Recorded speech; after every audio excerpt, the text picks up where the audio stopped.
Hello crazy people. Welcome to my YouTube channel. You've probably wondered about my username, Psychomachia96. What is a psychomachia? The word psychomachia is not found in most dictionaries.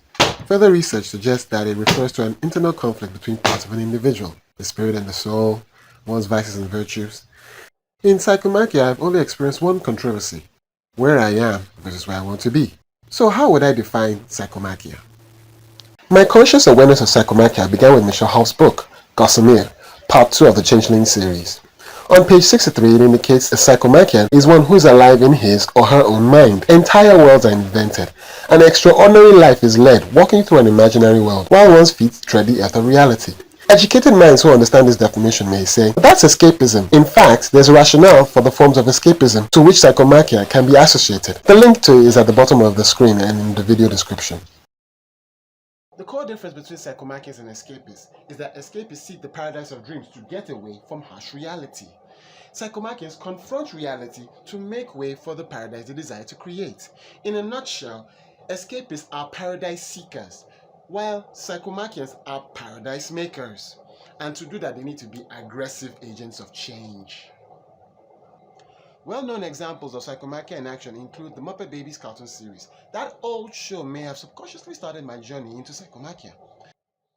Calvin and Hobbies. The Calvin character is the first individual I consciously identified as a Psychomachian, and his juvenile attempts to realize his dreams is what makes the comic franchise very funny.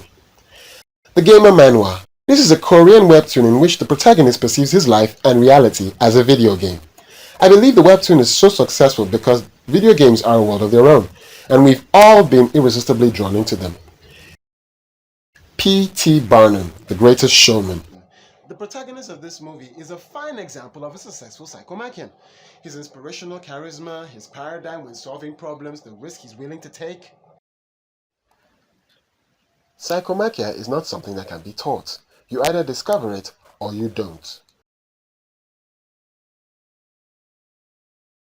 So, how do you know if you're a psychomachian and not just an escapist? Number 1. Escapists daydream. Psychomachians fashion alternate realities. Escapists pretend to be someone else for a little while. Psychomachians are constantly constructing their own universe, right down to the nitty-gritty details. Number 2. Charisma. When a psychomachian is in his element, which is most of the time, he or she draws people in. My specialty is with kids between 5 and 12. I made the mistake of becoming a teacher and the kids could never get enough of me, no matter how exhausted I was. Number 3. Knowledgeable. They may be specialized, they may be polymaths, but when psychomachians talk about what they know, they can fill up encyclopedias.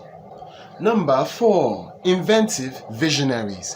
Whether they can draw or not, whether they are designers or not, psychomachians are always trying to build something they've already seen in their minds. Number 5. Outside the box. Psychomachians do not try to be weird or outstanding. They just are. Normal people seem to need boundaries to function. Psychomachians may not even notice social norms or general limitations. They welcome the extraordinary with open arms. I had a dream in which I calmly jumped from a 60-story skyscraper to the ground to fight an army, then jumped back up to retreat from the overwhelming numbers. I had a dream in which I fled from a dinosaur and watched a boomerang spontaneously reverse direction in slow motion. I had a dream in which I helped to repair a flying school bus. I had a dream in which I was a twilight vampire hunting down a rogue vampire in high-speed traffic. I had a dream in which I whipped out my wand and performed the silent Alohomora. I've had so many dreams with supernatural elements, and what's common to all of them was that I was never surprised to discover them.